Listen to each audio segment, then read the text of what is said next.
Muy buenas noches, estimados y estimadas. ¿Se oye, se ve? Hola, profe, sí se ve perfecto. Perfecto.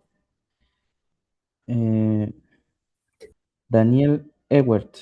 ¿Alguna relación con el famosísimo peleador de la UFC?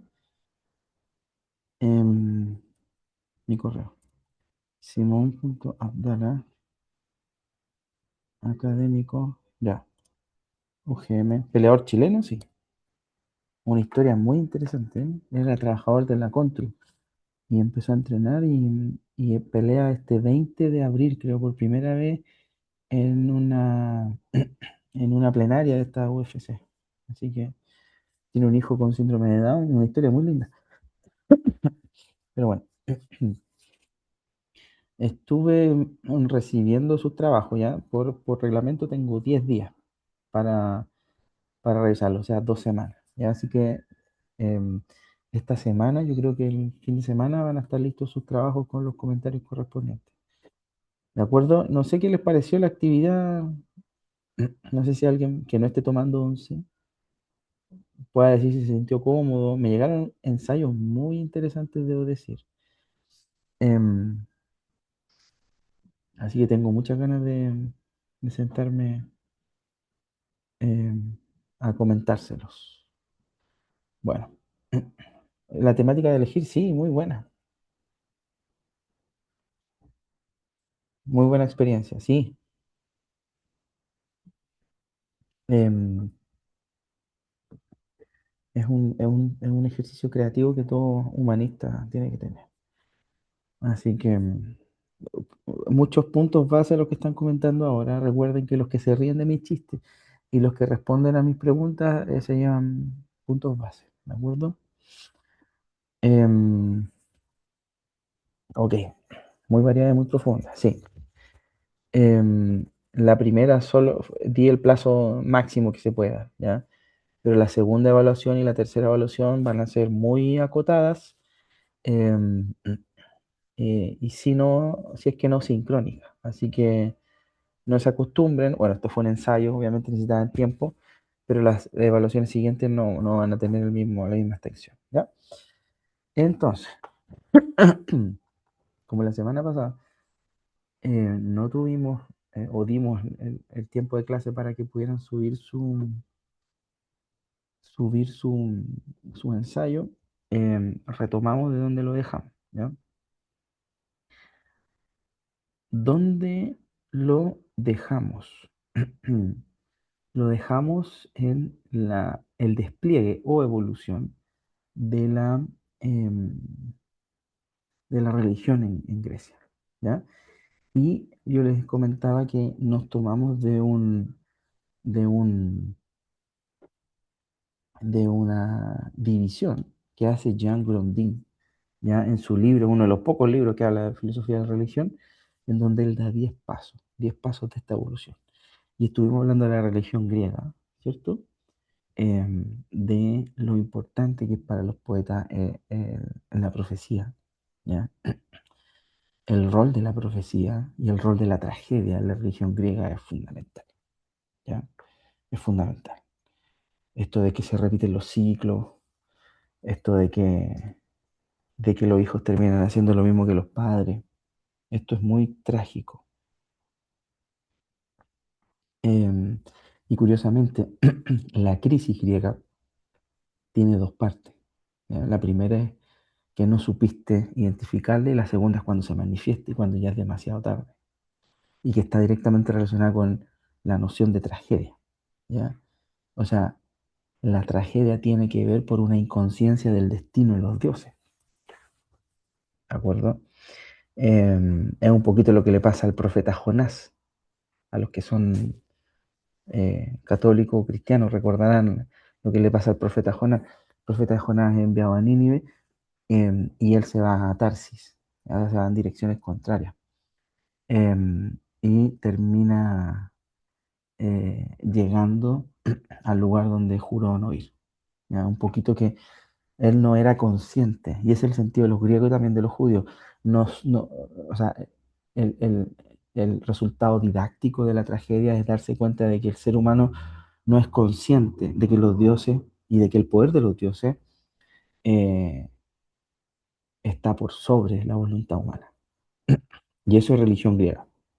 Luego avanzamos un poquito en los filósofos presocráticos y cómo ellos transformaron esta noción folclórica después de los dioses, de Zeus,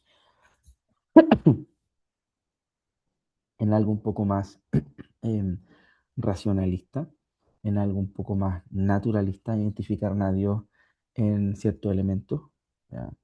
En ciertos elementos químicos, incluso átomos, y esto em, provocó una evolución en el sistema religioso. Entonces, ahora nos toca ver un poco a Platón.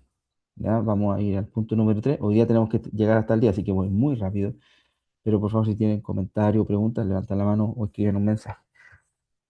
Esto es muy interesante, porque la filosofía griega, ¿ya? Y aquí arriesgo demanda con los que van a estudiar filosofía, pero la filosofía griega es el despliegue histórico que tiene la religión griega, ¿ya? Y es muy curioso esto, porque las preocupaciones de los filósofos griegos son preocupaciones que tuvieron los poetas griegos. Y la evolución de la filosofía griega termina donde comienza, ¿ya? Los poetas griegos, que es en el origen de todo. Y ahí ustedes tienen, bueno, el libro más representativo, el Timeo de Platón, que mezcla un poco em, la cosmogonía desde un punto de vista físico, metafísico y matemático. No sé si tuvieron la oportunidad de leerlo, pero em, luego nosotros tenemos textos como la metafísica, ¿ya? De Aristóteles, en donde se pregunta por el ser de las cosas. Acuérdense que para los griegos, a diferencia de los modernos, el ser de las cosas está en las cosas y las cosas tienen sustancia. Y esa sustancia es sostenida por el ser. Ellos creían que existía algo así como el ser de las cosas y a lo que se podía llegar, ¿ya? Y esto va a ser el siguiente paso a la pregunta de los presocráticos, va a ser el siguiente paso a la pregunta de los religiosos griegos, ¿ya? De los poetas griegos. Entonces, está todo conectado, pero Platón hace algo que va a ser la bisagra entre entender la religión griega como un camino serio para conocer a los dioses, a entender la religión griega como un aspecto folclórico de la cultura. Entonces aquí el pensamiento griego religioso se separa entre lo intelectualmente inteligible, intelectualmente razonable, ¿ya? De lo folclórico, de este Zeus que tiene hijos de aquí para allá. Entonces Platón va a ser la bisagra. De aquí para adelante no se va a entender lo mismo por religión y se va a descartar como una vía intelectual segura hacia el ser de las cosas, hacia la divinidad de las cosas. Entonces hay una desarticulación del sustrato folclórico de los poemas. Por así decirlo, Platón comienza a, a desgranar, ¿ya? A filtrar todo lo que tiene de folclore. Entonces, hay una idealización racional de los dioses. Y aquí dice en República, dice, la única manera de hablar de los dioses es hablar bien de ellos. Y aquí tengo un pequeño extracto, ¿ya? De lo que dice Jean Grondin sobre Platón. Y dice, va a leer dos párrafos. Dice, los dioses son responsables del orden, de la belleza y de la virtud, pero son también trascendentes porque habitan en el Olimpo. No siempre se recuerda, pero las famosas ideas de Platón reemplazarán de alguna manera a los dioses de la mitología. E igual que en ella, las ideas serán reconocibles en la forma y la constancia de las cosas. Toda la nueva sabiduría de Platón se fundará en esta constancia del aspecto de las cosas que puede ser captada por el pensamiento, el órgano divino en nosotros. Se sostendrá también sobre los mitos, con que Platón se apropiará de nuevo de la tradición mítica no sin antes dirigirles severas críticas cuando en ellas se cuentan cosas inmorales a propósito de los dioses. Si Whitehead pudo decir que toda la historia de la filosofía podía leerse como un suceso, como una sucesión de notas al pie de los textos de Platón, lo mismo cabe afirmar con mayor brevedad de la filosofía y la religión, por su pensamiento y sus conceptos. Platón es el pensador que ha ejercido una influencia más profunda en el pensamiento de lo divino, de la religión y de la trascendencia. La ironía está en que Platón mismo habla poco de los dioses, por lo menos de manera directa, y es que a los dioses nadie los ha visto, dicen su Fedro. Son los poetas quienes han hablado de ellos, pero no lo han hecho siempre de manera creíble. Podemos hacernos, no obstante, una idea conveniente de ellos, diciendo que se trata de vivientes inmortales. ¿Ya? En este sentido, para Platón, estas historias, estos poemas, no tienen un peso, em, no tienen un peso intelectual necesario para el filtro de Platón para poder considerarse como un camino hacia el conocimiento de lo divino. ¿Ya? Entonces, eh, siguiendo con Platón, em, tenemos aquí algunas lecturas. Entonces comentábamos el Timeo, acabamos de dar una cita de la República, ya que tenemos Eutifrón. Y dice, la pregunta es, ¿qué es lo piadoso? Piadoso es agradar a los dioses. ¿Cuáles dioses? ¿Lo de los poemas o estos nuevos dioses o este nuevo dios al que estamos accediendo a través del logos? ¿Ya? El logos es un concepto que, como ustedes saben, significa palabra, pero palabra razonada, porque también significa razonamiento, discurso, ¿ya? Y de hecho es el concepto que van a tener la Septuaginta en las traducciones al griego del Nuevo Testamento, y el verbo se hizo logos, o sea, y el verbo se hizo carne, el logos se hizo carne, haciendo referencia a Jesucristo. El logos se hizo carne. Em, y es curioso porque creo que lo conversamos acá, arrepentidos es metanús, y nous es mente o espíritu, pero desde una perspectiva analítica, o sea, racional. Entonces, por un lado, el logos o razonado se hace carne, y por otro lado, el reino que trae este logos se accede a través de ir más allá del entendimiento analítico. ¿Ya? Eh, eso, tenía que decirlo. Entonces, pero ¿necesitan los dioses ser agradados por los mortales? Platón no cuestiona la naturaleza divina de los dioses, cuestiona la naturaleza humana de ellos. Y aquí tengo eh, otra cita. Miren lo que dice acá. Platón no se opone a los poetas, no se opone a que los poetas hablen de los dioses. Lo hacen a veces de un modo bastante acertado, pero a menudo sus relatos son simples y llanamente escandalosos, pues son indignos de los dioses. Por consiguiente, en el segundo libro de su República, Platón dirigirá duras críticas hacia esos relatos, que desempeñaban un papel importante en la educación de los griegos. Se trata de la formación que deben recibir los guardianes de la ciudad ideal que intenta fundar.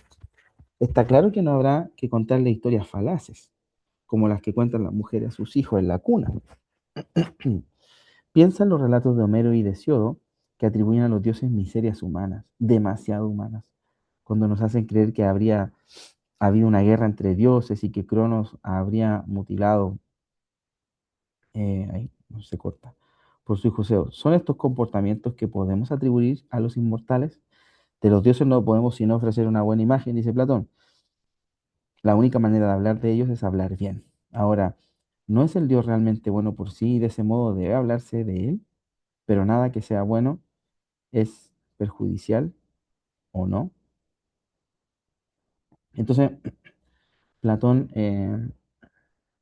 termina por separar em, a estos dioses de los poetas de lo divino, ¿ya? O la divinidad que describe, principalmente en la República, ¿ya? Y en precisamente este mito de la caverna. Suele ser un poco paradójico, paradójico que Platón descarte los mitos hablando con un mito, ¿ya? Eh, porque el mito de la caverna eso es lo que es, ¿ya? Es una especie de cosmología de su metafísica, ¿ya? En donde, por alguna razón, porque no se explica, el ser humano nace en una caverna, ¿ya? Y por alguna razón está atado, y por alguna razón están ciegos, y por alguna razón están siendo manipulados. No sé si se acuerdan de la, a ver, tengo aquí la caverna platónica, ¿cierto? Tengo una imagen acá. Entonces, ¿cuál vendría a ser eh, la justificación racional? Que en la República ofrece Platón, ¿ya? Yo no sé si se está viendo.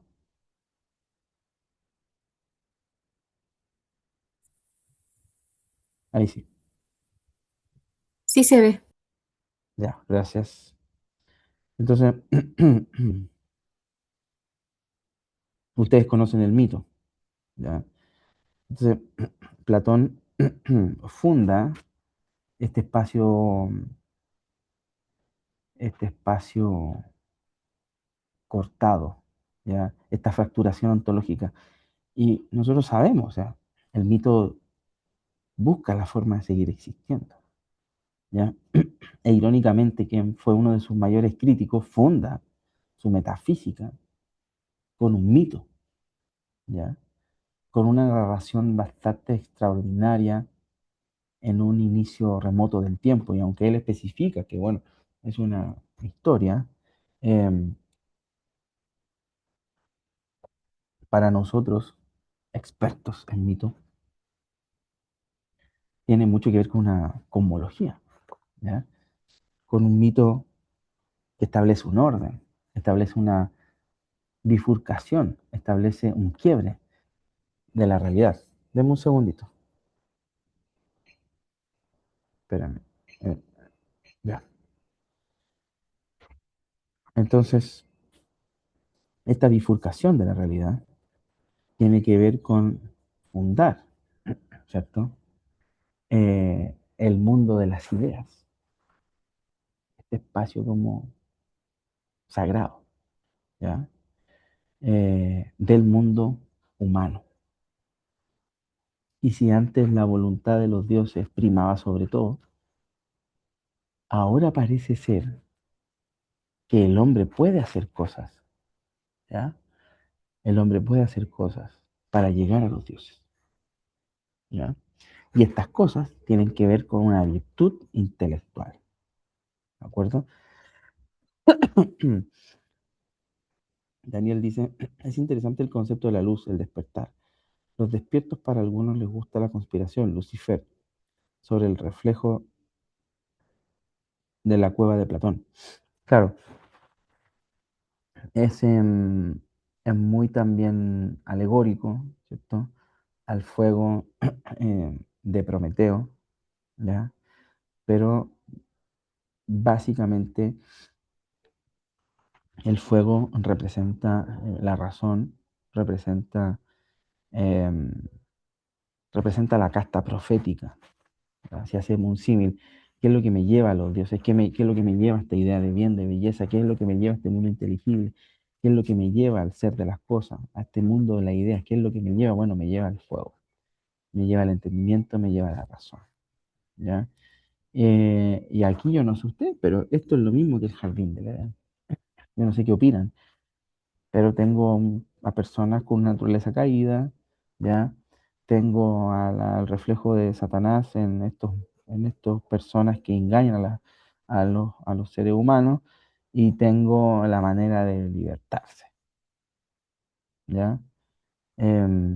Platón va más allá porque esta idea de la belleza o este mundo de la idea no solamente es un cielo al que acceder, sino que también tiene un reflejo en el mundo político y por esa razón Platón defiende la idea de que los filósofos reyes tienen que gobernar la ciudad porque tienen este vínculo con el mundo de la idea. Entonces, a mí no me, no me, no me hace mucha diferencia con los mitos que hemos estado revisando, ya por lo menos en forma. Em, pero bueno, para él sí refleja que el método, ¿ya? Cambia al Dios. Entonces, si el método es el intelecto, seguramente encontraremos a otro tipo de Dios. Nosotros, o por lo menos yo, veo que es el mismo patrón, la misma forma, ¿ya? E incluso con el mismo fin, superar las contradicciones vitales, ¿ya? Utilizar un pasado remoto para proyectar un futuro remoto. El futuro remoto de Platón es una ciudad bien gobernada y vivir con esperanza el presente. Yo no sé qué opinan, señoras y señores. Estaremos diciendo mucho que el principio de la filosofía o los padres de la filosofía utilizan la misma metodología del mito. ¿Hay alguna opinión? ¿Alguien estudia filosofía acá, supongo?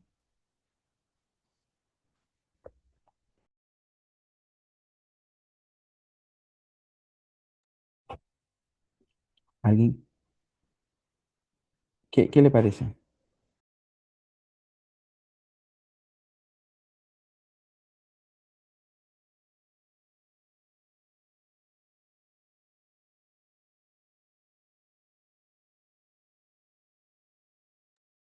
No lo escucho. O sea, la similitud es importantísima. Me pasa que sí, la luz es el conocimiento. La luz es el conocimiento del portal hacia el lugar de los santos, ¿ya? Em, entonces un poquito la crítica es un poco injustificada, o sea, le da duro a los poetas, pero él utiliza la misma fórmula, o pareciera utilizar la misma fórmula. Mire este, este párrafo, dice,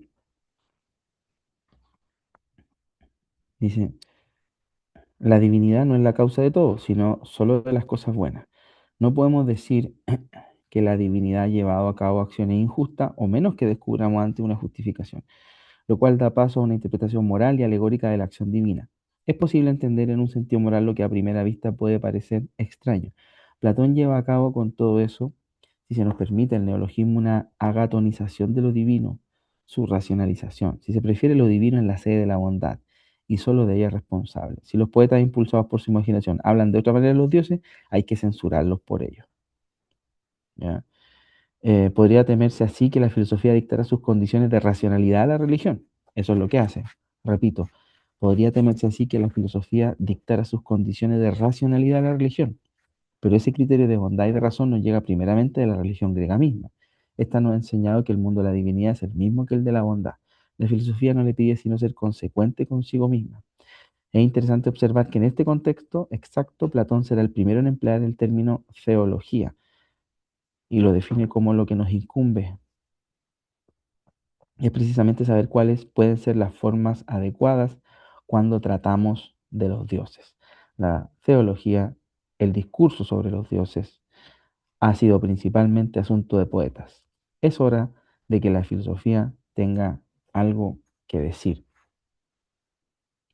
Entonces, en la religión griega no se podía hacer un acercamiento más allá del borde que estipulaban los poemas, pero con la llegada de Platón y también antes con los presocráticos, no solo se habla de los dioses, sino que hay una aproximación racional de los mismos, ¿ya? Para que sean consecuentes consigo mismos. Es algo que va a hacer David Hume, ¿ya? En el Tratado de la Naturaleza Humana, es algo que va a hacer Spinoza en el Tratado Teológico Político, cuando hablan sobre los milagros, van a hacer una aproximación racionalista a la Biblia, van a decir, pero ¿cómo?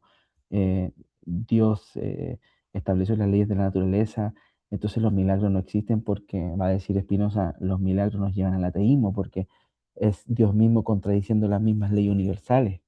Entonces no tiene sentido. Bueno, esto que pasó en la modernidad también pasó, ¿ya?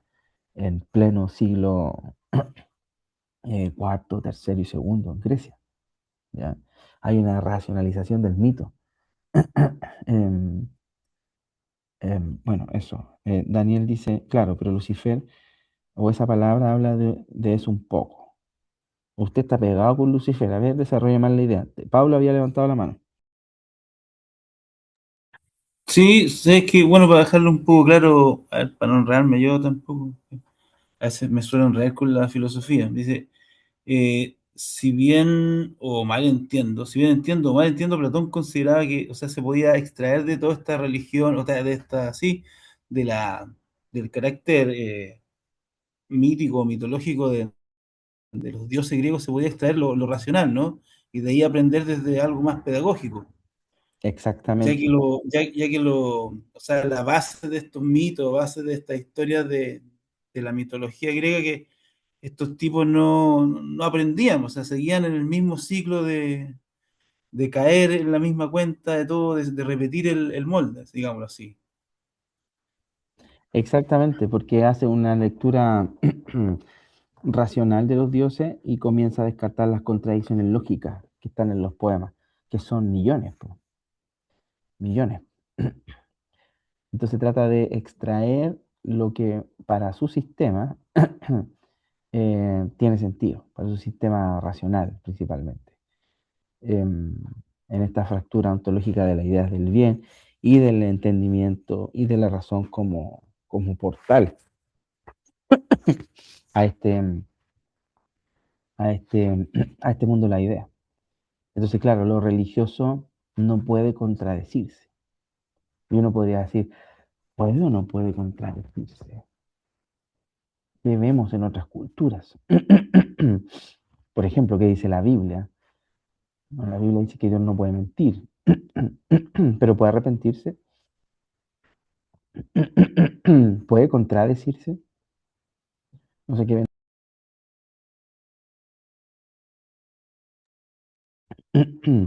Entonces, Platón comienza a hacer algo que los, que los, que los modernos hicieron, ¿ya? Y que también los medievales hicieron, sobre todo la escuela de Salamanca, ¿cierto? Santo Tomás, em, y demás, ¿es cierto? Em, pensando racionalmente a Dios y tratando de identificar la naturaleza que lo sostiene. Entonces, sí, los filósofos sacan lo digerible, racionalmente hablando, de los poetas. Entonces, la piedad se vuelve algo que se practica en la ciudad, un comportamiento público institucional. Entonces, aquí está el futuro remoto que yo les decía, ¿ya? Entonces, el mito funciona estableciendo un pasado remoto, ejemplo, la caída en el jardín del Edén, un futuro remoto, ejemplo, el reino milenial, para superar un presente contradictorio, ¿ya? Platón es exactamente lo mismo, según mi perspectiva. Plantea un mito de la caverna, un estado caído, plantea un futuro remoto, una ciudad perfecta, para superar la contradicción del presente. Entonces, lo piadoso, ¿ya? La expresión de lo religioso, se transforma o debe reflejarse en un comportamiento público e institucional. Y así terminamos eh, con este párrafo. Miren, dice, en las leyes, aunque critica a Homero y a Hesiodo, Platón siempre se mostró muy respetuoso con los cultos de la religión oficial, como lo atestigua su último diálogo, que es también el más largo, las leyes, consagrado a la institución de las leyes a la ciudad ideal. Sus primeras líneas recuerdan, por cierto, el adivino, cuando el extranjero ateniense plantea de sopetón la pregunta, ¿es a un dios extranjeros o bien a un hombre a quien atribuís la institución de vuestras leyes?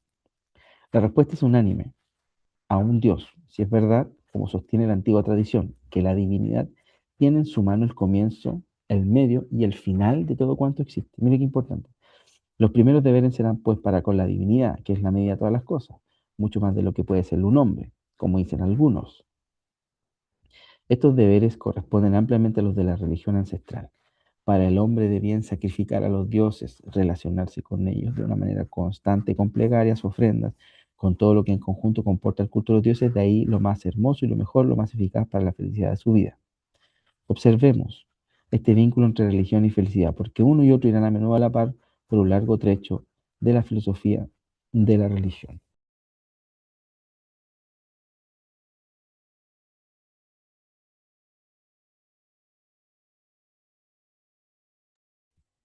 Perdone, Pablo pregunta, profe, ¿y el sentido profético de esto lo tiene o no? Explíquese un poco, Pablo, no le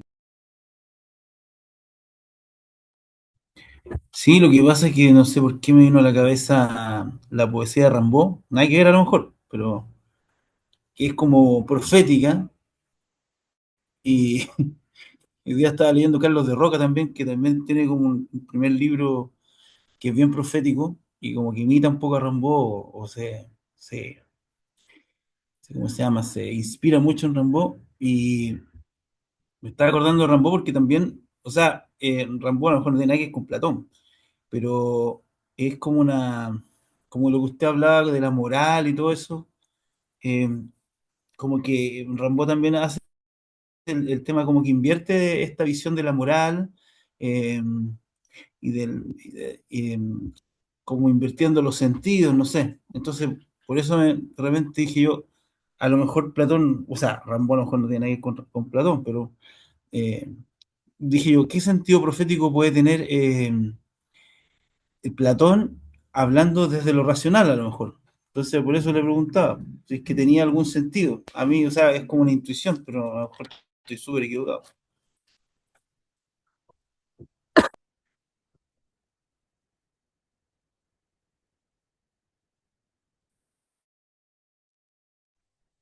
No se oye. Está silenciado, profe. Gracias. Le decía que conozco a Rambo, pero no conozco a Rambo. Era un chiste, una pequeña cápsula de humor ¿Ya? para que puedan reírse. Em, entonces no sé a qué se refiere con eso de lo profético, no sé si pudiera explicarme.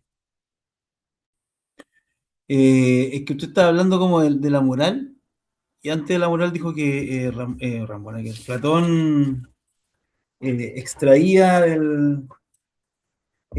extraía de, ¿cómo se llama? De la mitología griega, pero habló algo de la moral, entonces por eso me acordé de Rambón, no sé, pero a lo mejor estoy confundido, pero era solo un alcance, era Ya, profético, sí, hablo en el sentido ¿cómo se llama? Cuando habla de las cavernas y todo esto, el mito de las cavernas, tiene como algo religioso también esto, y lo religioso también se liga a lo profético a lo mejor, por eso decía.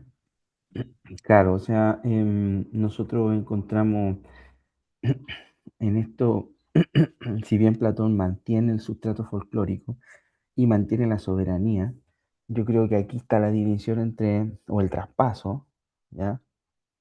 El paso del testamento de la religión griega clásica, los, eh, los presocráticos y Platón, ¿ya? O sea, como él mismo dice, se crea una especie de em, bifurcación entre la práctica religiosa como tal, ¿ya? Que por supuesto que los griegos eran muy religiosos, ¿ya? Nosotros podemos entender el culto público de los griegos, pero también el culto privado, ¿ya? Que es un reflejo la ciudad es un reflejo de lo privado, ¿ya? El gobierno de la familia griega se refleja en el gobierno de la ciudad. Por eso para ellos era muy importante las virtudes, ¿ya? Porque las ciudades no se dirigen por virtudes, o sea, no se dirigen por conocimiento, se dirigen por virtudes. Y las virtudes son hábitos, ¿ya? Hábitos operativos. Entonces, por eso para ellos la paideia o la educación tiene que ver con formar al hombre en virtudes, en hábitos, no en conocimiento. Entonces a los niños chicos les enseñaban a operar y a ser constantes en operaciones, no aprenderse cosas de memoria solamente. Entonces esto es algo que internalizaron por otro lado. Por ejemplo, eh, los japoneses, ¿ya? Em, de tradición oriental, ¿ya? Eh, pero también de influencia budista, en donde a los niños les enseñan a ser conscientes de su espacio a través de que ellos limpien su sala, de que ellos ordenen su sala, de que ellos cocinen a sus compañeros o distribuyan la alimentación, porque la única forma en que un adulto sea consciente de su espacio es que un niño aprenda a ser consciente de su espacio y no le voy a enseñar hábitos operativos buenos, no le voy a hacer virtud a los niños, tenerlos sentados 6 horas que tomen apuntes. Yo tengo que hacer de que lo que yo les enseño se practique, se operativice, se cree un hábito, ¿ya? Entonces usted hoy día va a Japón y las calles están limpias. Y uno dice, pero ¿cómo? Son muy ordenados. ¿Cómo? Son muy disciplinados. Pero ¿cómo? Hay personal de limpieza a cada minuto. No. Es tan simple como estandarizar el sistema educativo público y es tan simple como en primero básico hacer que los niños limpien su sala, limpien sus baños. ¿Ya? ¿Por qué menciono esto? Porque la moral de la ciudad va a ser el reflejo de la moral privada. Y en ello, la religión, por supuesto, que tiene un punto, ¿ya? Tiene una importancia y tiene una relevancia de que la religión pública va a ser el reflejo de la religión privada. Pero para buscar, para buscar la esencia de todas las cosas, el camino va a ser la filosofía, ¿ya? Por lo menos yo lo veo así, por lo menos aquí lo encontramos eh, en Platón. Miren, déjeme leer esto. Entonces, ¿en qué sentido puede ser profético? En que, claro, Platón no cuestiona la estructura de la sociedad o la estructura de la religión, porque sí, sino que dice que necesitamos encontrar la manera de un gobierno bueno, de un gobierno perfecto. Y ese gobierno bueno y ese gobierno perfecto va a venir así interpretamos lo religioso como lo filosófico. Ahí creo que se entiende la idea. ¿Y por qué tenemos que interpretar lo religioso como lo filosófico, como este tránsito o este camino intelectual para llegar a Gastón, a lo más bueno? Es porque necesitamos un gobierno perfecto. Y el gobierno perfecto solo viene a través de filósofos reyes. Y los filósofos reyes solo vienen a través de un paso por la academia.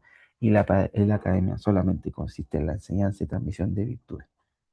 ¿De acuerdo? Entonces, dice acá, para salir del paso de los que quisieran poner en duda la existencia de los dioses, conviene elaborar demostraciones de su existencia. Platón encuentra estas pruebas tanto en el orden del mundo, sobre todo en el movimiento irregular de los astros, como en el hecho de que tanto los griegos como los bárbaros admiten la existencia de los dioses.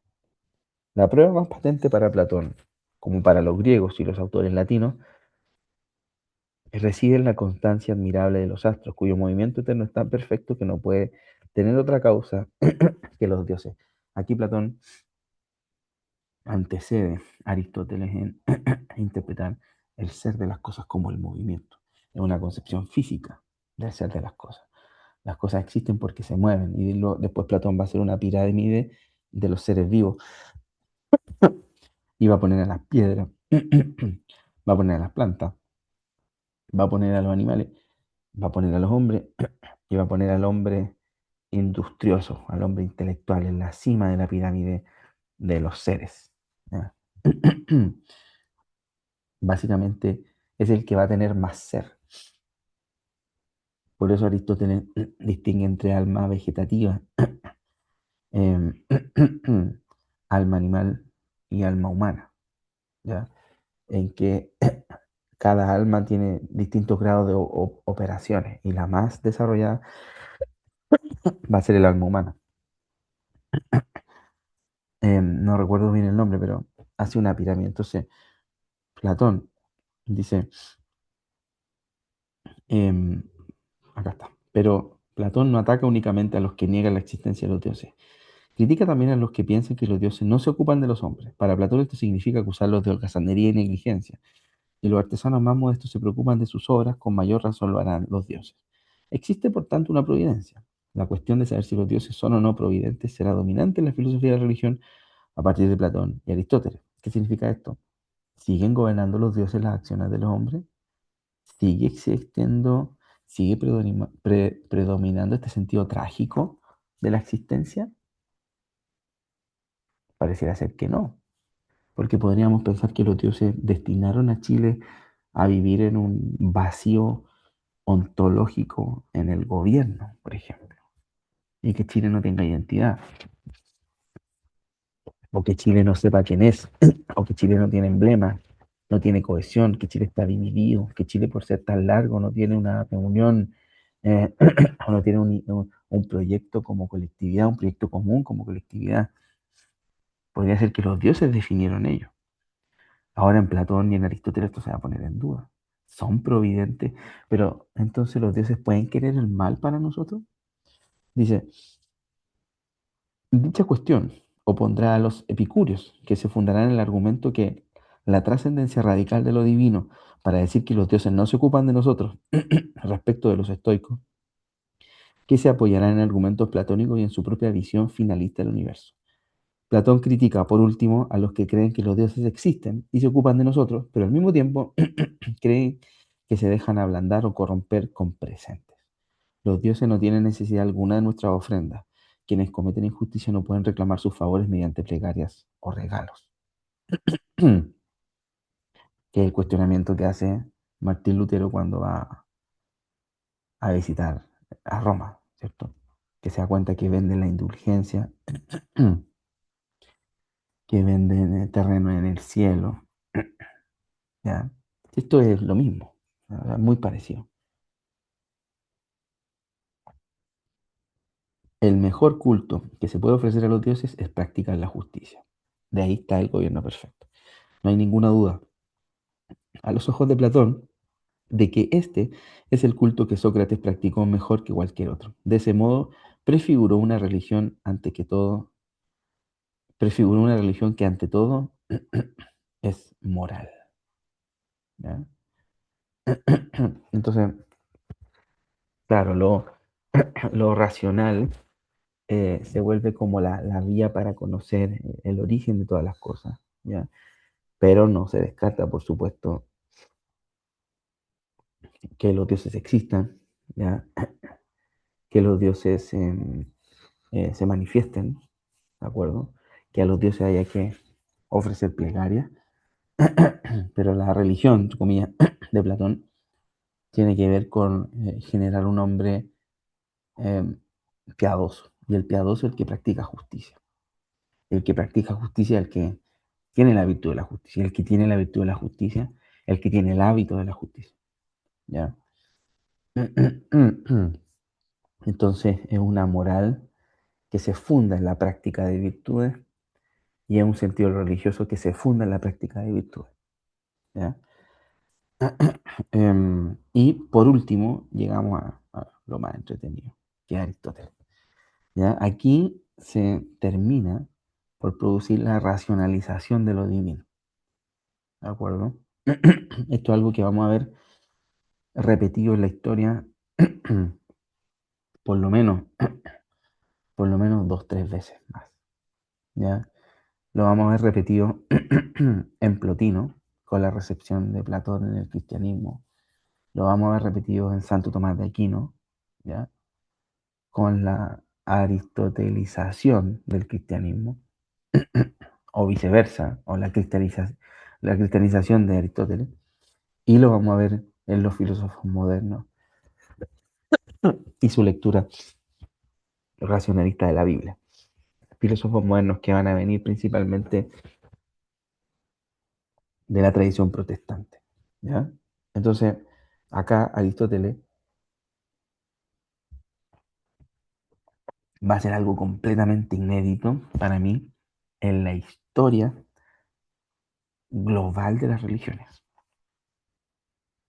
Nadie, o por lo menos que yo conozca, se había atrevido a racionalizar con tal envergadura lo divino como Aristóteles. ¿Ya?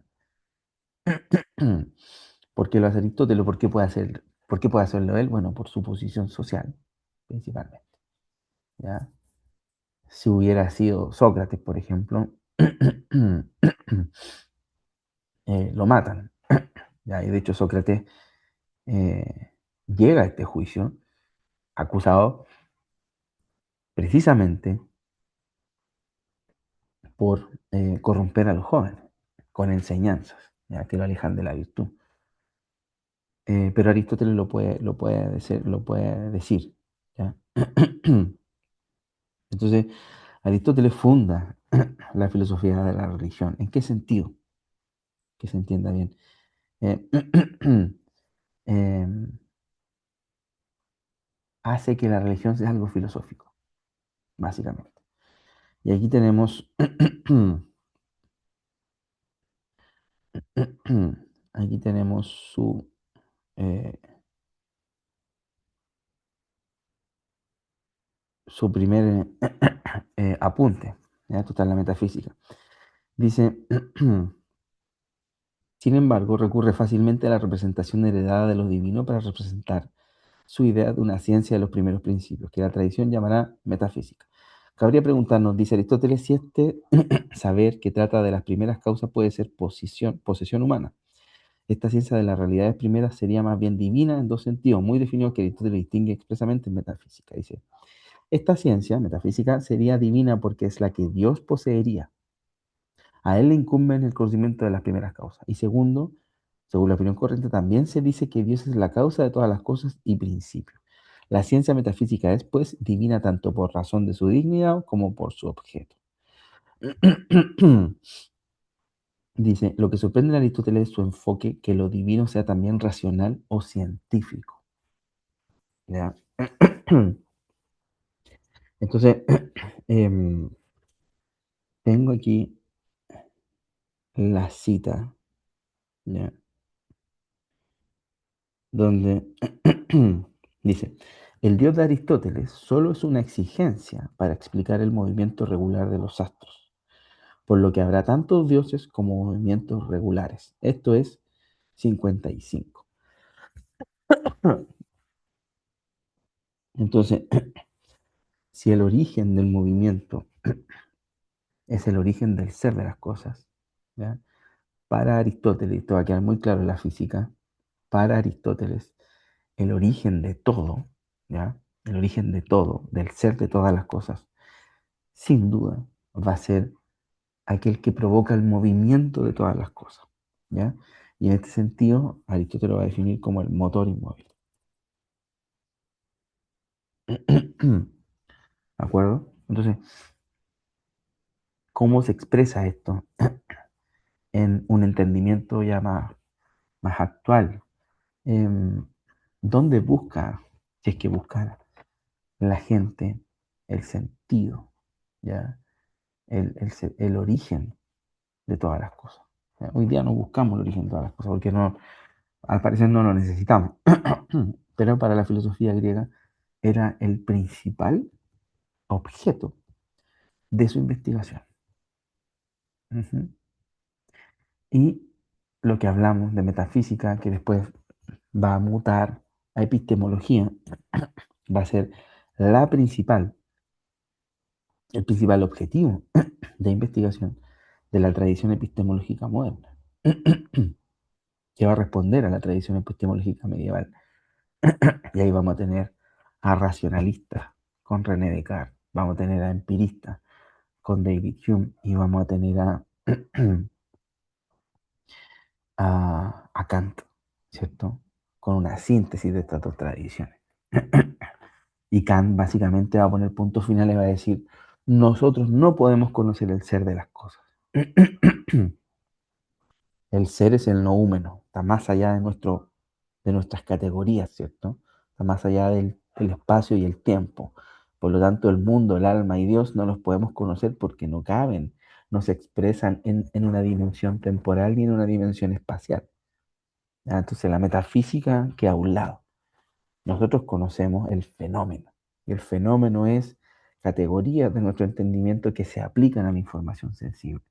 Esto es una división moderna, pero para los griegos la epistemología era lo mismo que la metafísica.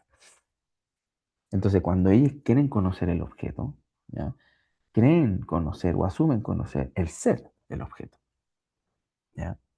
Entonces debe haber, y como el ser del objeto se expresa en el movimiento del objeto, debe haber un objeto que no se mueva, pero que dé movimiento a los demás.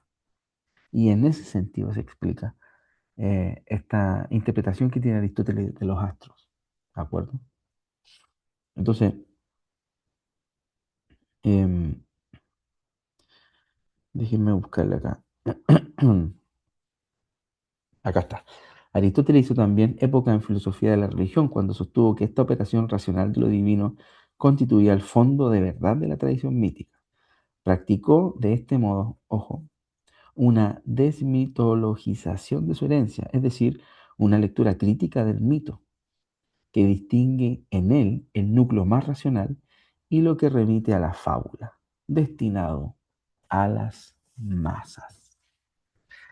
Señores y señores, están frente a uno de los movimientos intelectuales más importantes de la antigüedad. ¿Ya? Aquel discurso que fundó durante cientos de años civilizaciones completas llega a su fin gracias a Aristóteles, quien analiza el mito y lo separa entre la fábula, destinado a las masas, y lo racional, destinado a los filósofos.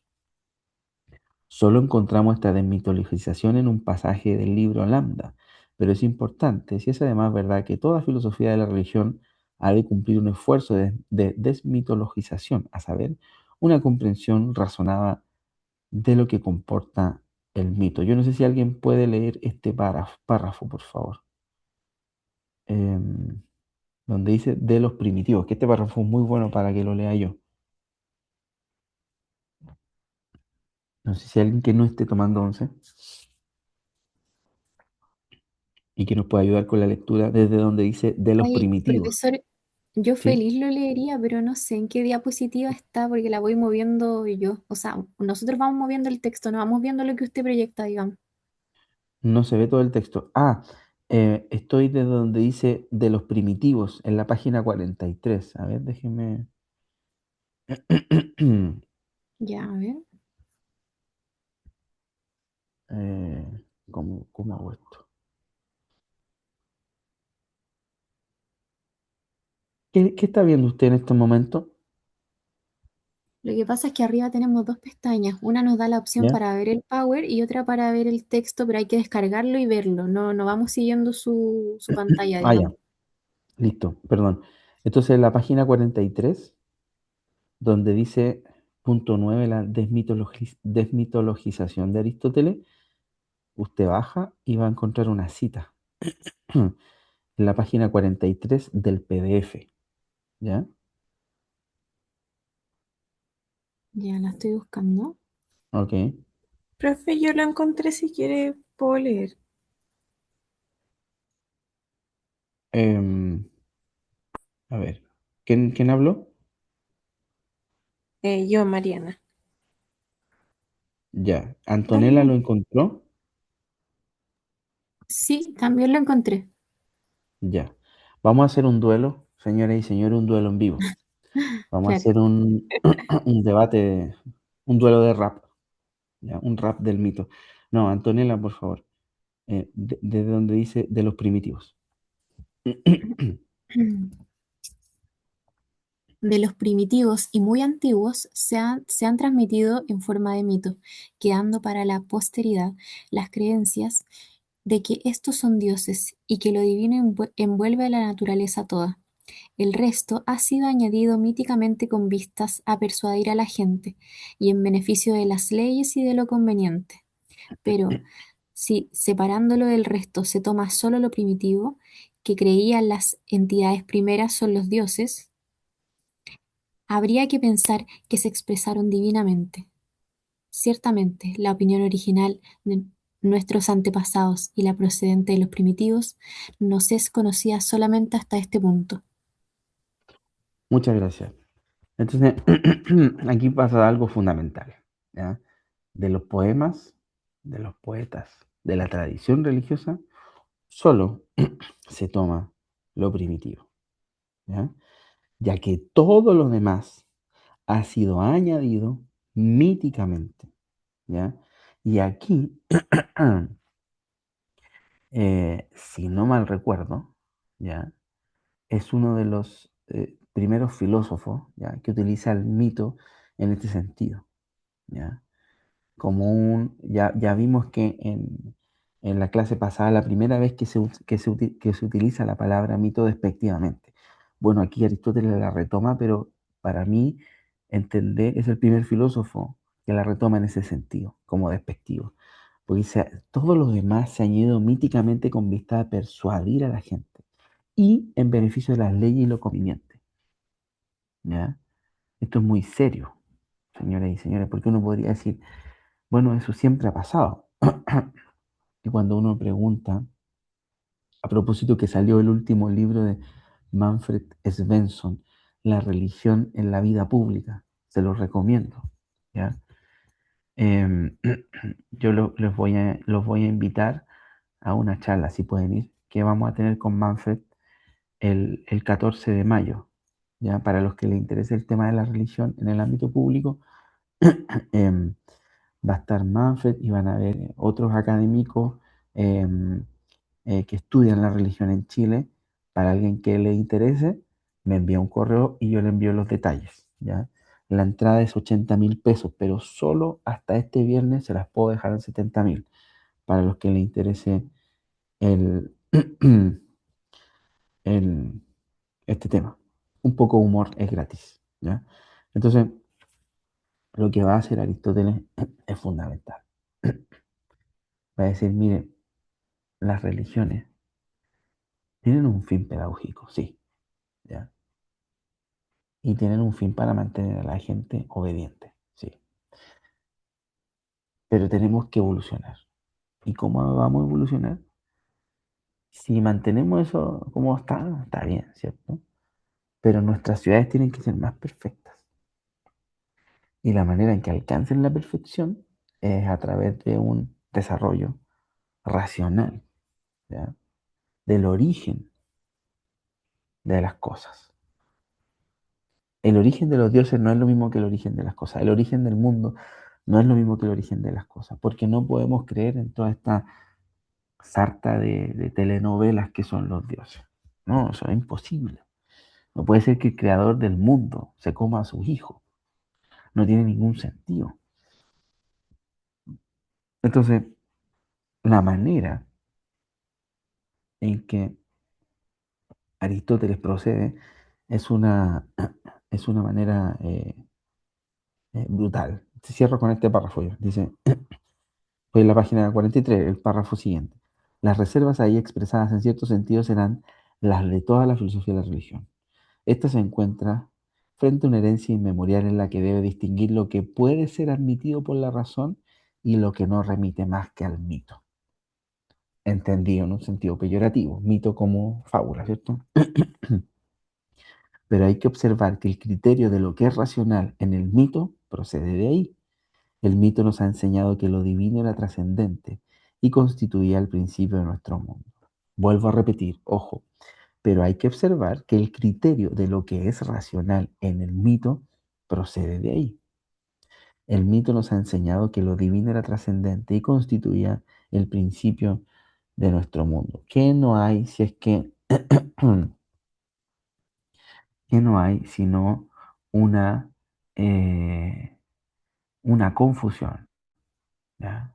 Para mi perspectiva, y esta es mi tesis, para mi perspectiva, de que la filosofía que intentó separarse de lo folclórico, separarse de la fábula, separarse de estas historias que eh, te inventan para tener a la gente obediente, eh, mientras más se intentó separar, más se especializó, ¿ya? Y más se refinó para conseguir el mismo objetivo, ¿ya? Em, y yo creo, opinión personal, y yo creo que la filosofía termina haciendo eso, ¿ya? Y esto es muy claro, ¿ya? Muy claro, ¿ya? Cuando nosotros leemos los textos políticos de Aristóteles, ¿ya? La política. Cuando nosotros leemos aquellos textos en donde él idealiza el futuro, ¿ya? Eso es muy claro. Y es lo mismo, muy parecido a lo que sucede en la modernidad, con esta idea de progreso de la humanidad, con esta idea ilustrada de que el hombre tiene en sus manos la historia. Yo creo que Aristóteles va hacia allá también, ¿ya? Entonces hay una independencia de la providencia de los dioses a tal punto que el hombre puede decidir del mundo lo que él quiera. Si ustedes me preguntan, para mí eso también es religión. Ahí yo veo el mito total, porque me promete un futuro esplendoroso en base al esfuerzo humano, ¿ya? Y si bien es cierto, esto podría ser propio de la modernidad, para mí también lo vemos aquí en la antigüedad, mi opinión. Don Pablo. Sí, o sea, y una reflexión, una pregunta. ¿Usted qué opina, por ejemplo, de toda esta, digamos, ciencia transhumana o estos coach que invitan, por ejemplo, a tener terapias de baños fríos, como para alcanzar el éxito, tener todas unas rutinas que tienen que ver con una consagración o con una narrativa de repente media religiosa, ¿no? Estos autores de, no sé, hay hartos autores, hay unos que son multimillonarios y que se dedican a dar charlas a gente como si fuera un púlpito para que ellos logren o depuren mejor su vida para alcanzar un éxito quizás material solamente, ¿no? Ujú. Sí, o sea, son expresión contemporánea de la pregunta fundamental del hombre, ¿ya? Y la pregunta fundamental del hombre, más allá de asegurar el futuro, es cómo supero las contradicciones del presente. Y yo creo que lo que usted menciona es una herencia de lo que cabe después de la tradición existencialista, sobre todo francesa y alemana, que pone al hombre en una disyuntiva. Y en esa disyuntiva tiene que decir, bueno, o le encuentra sentido a la vida, ¿ya? Le encuentra sentido a la existencia, o mejor se mata, ¿ya? Y en esa tradición nosotros encontramos eh, dos derivaciones principales. El existencialismo teísta, cuyo principal expositor va a ser Soren Kierkegaard, un filósofo cristiano, ¿ya? Protestante, y vamos a tener existencialistas ateos, como por ejemplo este existencialista francés Jean-Paul Sartre, ¿ya? O el existencialista pesimista Moilender, que va a terminar suicidándose. Entonces, claro, la existencia se vuelve un problema. Aristóteles quería llegar a la esencia de las cosas, al ser de las cosas. Bueno, la preocupación moderna no va a ser el ser de las cosas. La preocupación moderna va a ser la existencia humana. ¿Qué me sirve a mí saber el ser de las cosas si no puedo lidiar con las contradicciones que aparecen en mi existencia? Entonces la existencia se vuelve un objeto epistemológico, se vuelve un objeto metafísico. Y cuando el hombre encuentra un objeto metafísico, trata de superarlo por medio de la razón. Y yo creo que lo que usted menciona es lo que sigue a eso, ¿ya? El ejercicio intelectual ya no funcionó ya. Los existencialistas no llegaron a conclusiones muy comerciales y lo que sucede ahora es básicamente experimentar la existencia a través de los sentidos, ¿ya? Y ahí hay un libro que yo ya he recomendado hasta el cansancio, ya que es El retorno de lo trágico en las sociedades postmodernas, de Michel Maffelosi. ¿Ya? Y es que básicamente el ser humano encuentra sentido en la sensación. ¿Ya? Eh, entonces necesita constantemente estar estimulado, ¿ya? En la sensación. Y terminamos asociando el estímulo con el sentido. Entonces nuestras vidas terminan siendo la búsqueda frenética por sentir, ¿ya? Y si no alcanzo ese sentido o ese sentir, bueno, tengo alternativas, me puedo drogar, ¿ya? Me puedo, em, me puedo, eh, qué sé yo, eh, dopar para no sentir tanto, ¿ya? Y puedo encontrar otras vías, ¿ya? Y lo que tenemos ahora, lamentablemente, en Chile es una sociedad profundamente estimulada porque entendió que el sentido de la existencia está en sentir, no en pensar, ¿ya? Y la gente vive para sentir, vivimos para sentir, porque eso nos da propósito, el sentir la felicidad. ¿Qué significa eso? ¿Ya? Entonces la gente tiene ideas preconcebidas de lo que es el amor, de lo que es el matrimonio, de lo que es la paternidad, de lo que es el éxito, ¿ya? De lo que es la consagración, de lo que significa importar, de lo que significa ser parte, ¿ya? Todo concepto muy ligado al sentir, ¿ya? A la sensación. Pablo dice, sensación, sentido. Claro, entonces la existencia es algo que se siente, pues si no aquí me siento vivo porque no sé, carreteé y tomé y, y me involucré sexualmente con 5 personas en una noche. Entonces estoy viviendo la vida, estoy sintiendo la vida. ¿Sí? Eh, y lamentablemente eso ha generado que históricamente, por primera vez en la historia de la humanidad, esto no lo digo yo, lo dicen los estudios recientes en psicología, eh, por primera vez los hijos son más tontos que los padres. ¿Ya? Por primera vez en la historia, la generación de hijos tiene menos desarrollo intelectual, cognitivo, que los padres, porque los hijos siempre suelen superar a los padres, ¿ya? En términos de acceso a educación, en términos de acceso a desarrollo de habilidades blandas, ¿ya? Etcétera. Pero por primera vez en la historia de la humanidad, los hijos son más tontos que los padres, ¿ya?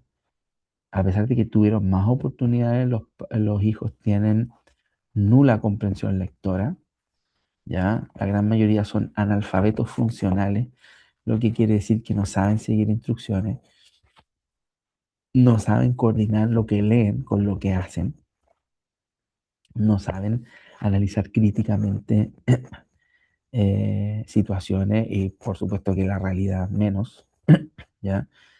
Em, Tienen alteraciones del ánimo nunca antes vistas. ¿Por qué? Porque persiguen la sensación. Entonces, si hoy día me levanto y me siento feliz, voy a hacer todo bien, pero si mañana me levanto y me siento mal, voy a hacer todo mal, ¿ya? Eso hace que las generaciones de hoy tengan un nulo sentido del deber, ¿ya? Y hagan las cosas por el incentivo sensible, ¿ya? Eso es muy... Usted le pregunta a alguien que no quiere tener hijos, ¿por qué no quiere tener hijos? No, mucha pega, me da mucha pega. Y sí, pues mucha pega, pero si vamos a evaluar la vida por lo que me hace sentir o no me hace sentir, entonces em, me voy a terminar transformando en una persona dependiente de los sentidos. dependiente de los estímulos sensibles. Y eso es lo único que puede terminar en la debacle total de una generación. Yo me acuerdo del 2023, que sin pega y tuve que ir a hacer clase a un colegio. Y ahí pude palpar lo que yo le estoy diciendo. O sea, yo no estoy inventando lo que le estoy diciendo. Yo tenía alumnos que literalmente estaban todo el día, toda la jornada, ¿ya? 6 horas pegados en el celular, cuando se permitía. ¿Ya? Y no estaban leyendo libros en el celular, estaban viendo TikTok. Entonces uno dice, claro, pues TikTok es el reflejo, la manifestación de esta constante dependencia de la sensación.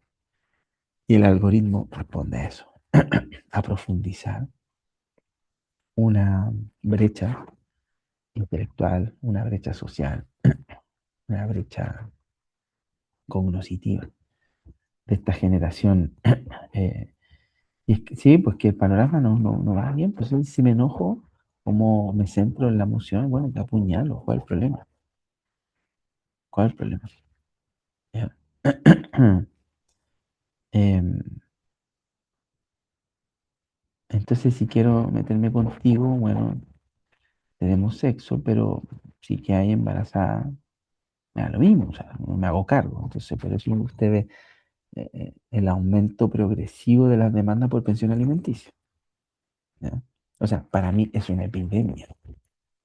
¿Ya? Y paradójicamente, eh, Chile vive lo que vivió nuestro padre fundador de la patria, don Bernardo O'Higgins, que tuvo que demandar a su papá para que lo reconociera. Entonces, yo no digo que sea perfecto, que nuestra generación sea mejor que la que nosotros vemos, pero por lo menos aprendemos a no movernos por lo que sentimos, sino por lo que corresponde, hasta cierto punto, ya, hasta cierto punto. Eh, entonces, de hecho, este tipo de programas vespertinos responden a eso. O sea, es muy difícil ver a alguien que tenga 19 años y que trabaje en el día y que tenga clases vespertinos. O sea, los hay, ya, y quizá hay algunos de ustedes acá, pero es más bien gente de sub 50 sub 40, ¿ya? Porque tiene otro sentido el de. Em, Así que eso. Bueno, ahí terminamos. ¿Algún comentario de lo que estamos hablando? Como que tuvimos que bajar un poco la. ¿Qué opinan ustedes? Futuros humanistas, ustedes tienen que ser expertos en esto porque con esto se van a ganar la vida. Con esto van a vender la mula, como se dice. Un poco de humor, señores. Tienen que tener una visión crítica de esto, pero tienen que tenerla fundamentada. No sé cómo llegamos a eso, pero.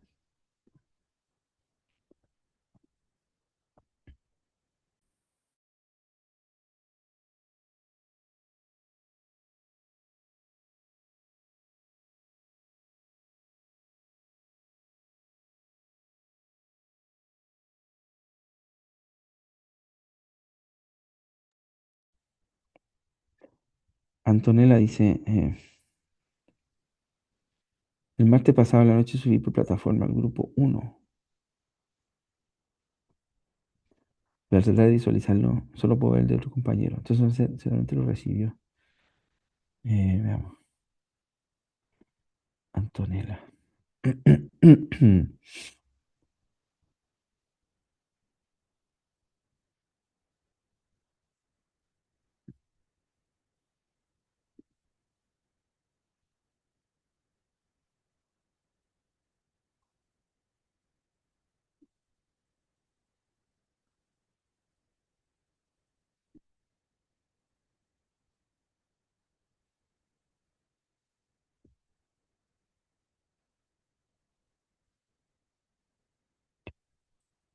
Ya, mire.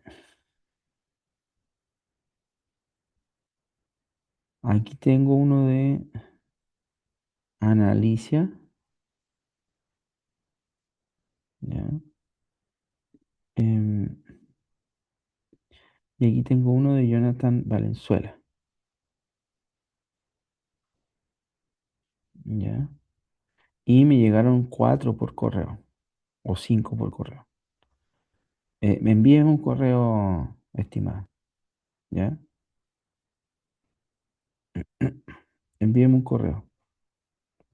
Y ahí lo arreglamos. ¿Ya? Entonces, atentos a la lista, por favor.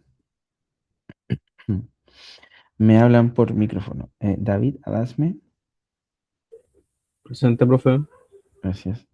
Valeria García. Valeria.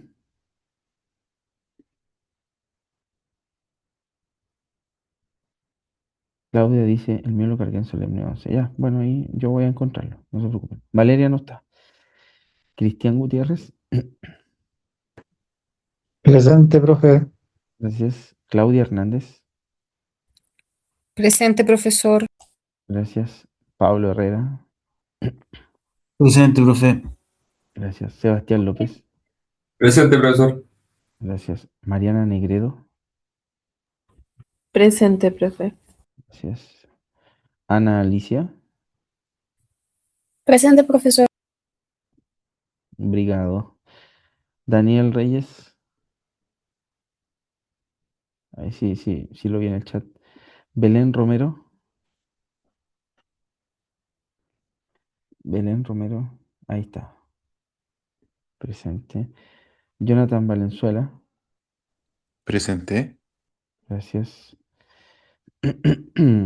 Antonella Verdugo, Presente, profesor. gracias. Y Tomás Villegas, Presente. gracias. Bueno, señoras y señores, esta semana rehizo su trabajo. Hubo mucha confusión sobre dónde subirlo. Em, pero vamos a mejorar la plataforma, porque yo dejé una sola plataforma, ¿ya? Pero algo pasó acá y no pudieron subirlo todo. Pero bueno, ahí vamos a estar y bueno, el que no lo subió, em, me voy a estar comunicando con él si es que no me llegó o no puedo verlo, ¿ya? Pero esta semana tengo que subir sus notas y em, la próxima semana vamos a continuar con el mundo romano y em, eh, probablemente profundicemos lo que estamos viendo. Muy interesante el mundo romano y es más entretenido que el mundo griego.